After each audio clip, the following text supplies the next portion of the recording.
So how does it look now with Mimic? So with Mimic, you have memory. So basically, you have this operating environment which has the AI runtime, which means that you can run MLM on top, which will use the AI runtime to execute model for inference, which means that MLM can fetch the model from N model store, where basically the models are, in order to basically execute this model and do inference on it. So that's one way. The other way is you use memory, you create MLM, you run MLM on top, and MLM can act then as a proxy for already existing AI agent, which are not necessarily discoverable and which don't have all of what memory has. So that's kind of like two ways to implement MLM. It's either by using the existing runtime or by acting as a proxy for other runtime. Then you create MII chain. So MII chain, this coordinator can now invoke memory to get the context, because memory is contextualizing everything, which means that MAI chain can react. So, oh, I discovered two MLM, therefore I can invoke them. Of course, if there is a knowledge base, MAI chain then can adapt again. Or there is a knowledge base, I will fetch some knowledge from there, even before going to MLM or even before going to a cloud LLM. So that's basically up to the AI chain, MAI chain to basically adapt to the context it discover via interrogating memory.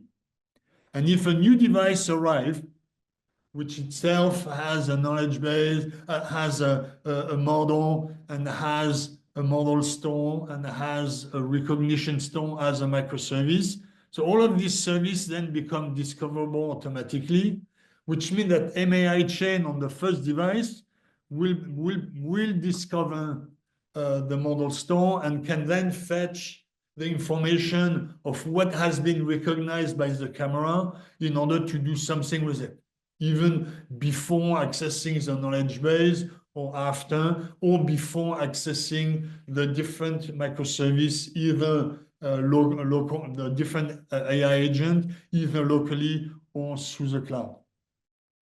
Which means that when the camera recognizes something is discovered, MAI chain adapt to it, and therefore create adapt the solution. Which means that when you develop the app UI, see, the app UI just need to interrogate MAI chain. So which means that now the app UI is focused on developing like potentially a chatbot which generate prompts.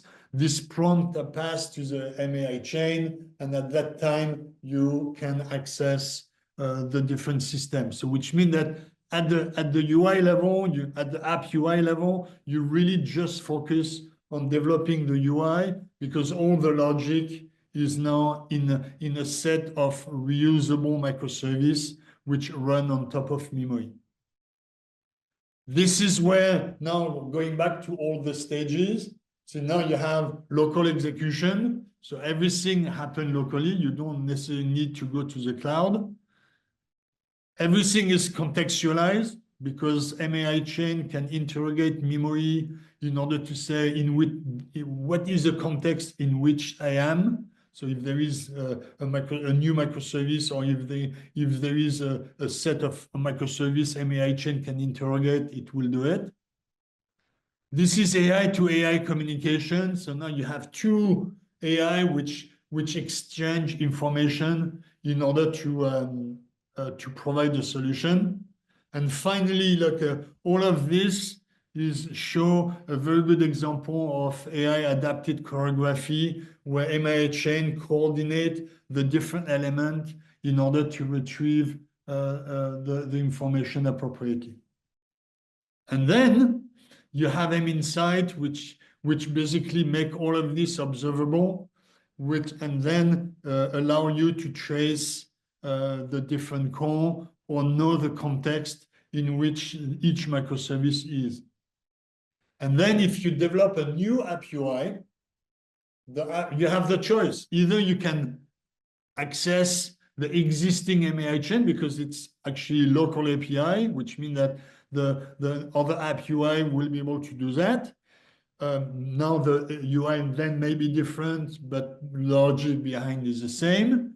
Or the new app UI can just interrogate the knowledge base, or the app UI can just interrogate MLM locally in order to do something, or even access the model in order to maybe retrieve the model or download the new model.